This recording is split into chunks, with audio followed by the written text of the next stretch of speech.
Hello and welcome. Today, we're diving into the amazing personal world of private art collecting. And let's get one thing clear right away. This is not just for the super rich.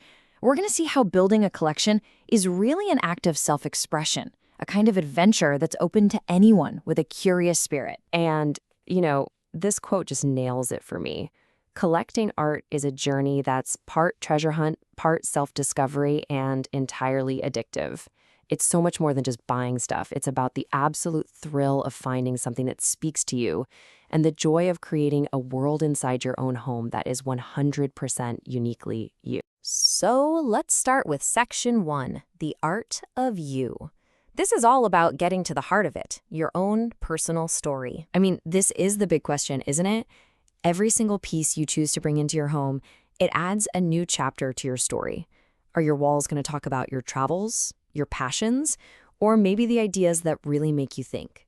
You're basically becoming the curator of your own life's gallery. So what we're doing here is completely redefining what a collection even means. Forget the idea that it's just a financial asset or some kind of status symbol.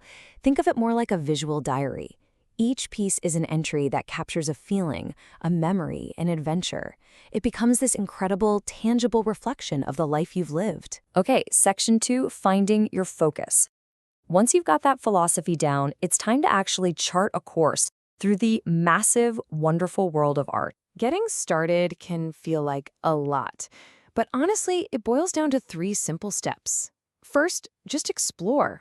Go online, flip through books, see what's out there beyond the stuff you already know. Step 2, and this is crucial, get out there. Go to galleries, art fairs, even check out student shows. See what gives you that gut reaction, that feeling.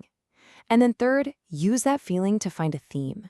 Now, this doesn't have to be super strict, but having some kind of focus, like, say, women photographers of the 21st century or art inspired by the ocean, it gives your collection this really powerful, cohesive voice. Moving on to Section 3, navigating the art market. Okay, now we get to the really fun part, the treasure hunt. This is all about deciding where to look and who to look for. And this brings us to a really fascinating choice every collector gets to make. On the one hand, you have emerging artists. It is so rewarding to support someone who's just starting out, to be part of their journey. And yeah, if their career takes off, it can be a smart move financially. On the other hand, you've got the established masters. Buying their work adds instant prestige, and it's definitely a more proven investment. Of course, the most compelling collections often find a beautiful balance between the two. And look, there is no single right way to do this. Just look at these famous collections. The Rubells, they started with pure passion and a pretty modest budget. But by focusing on emerging artists, they built an absolute powerhouse. Then you have the Broad, which was this incredibly focused private vision for contemporary art that just blew up into a public sensation. And the Phillips shows how one person's very personal collection can grow into this beloved public treasure.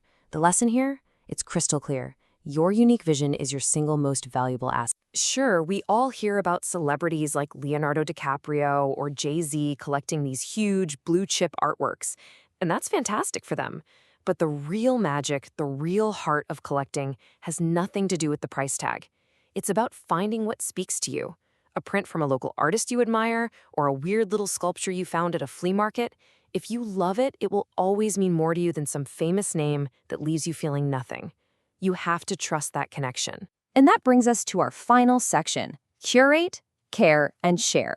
You've found the art you love. Now, let's talk about the joy and the responsibility of actually living with it. Owning art is this wonderful commitment, and believe it or not, caring for it is part of the fun.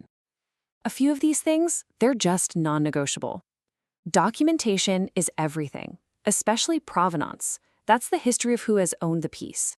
It's basically the artwork's biography, and it's essential for its story and its value. And hey, don't just hang your art and forget about it. Rotating your pieces doesn't just keep your space feeling fresh, it also protects delicate works from getting too much light exposure.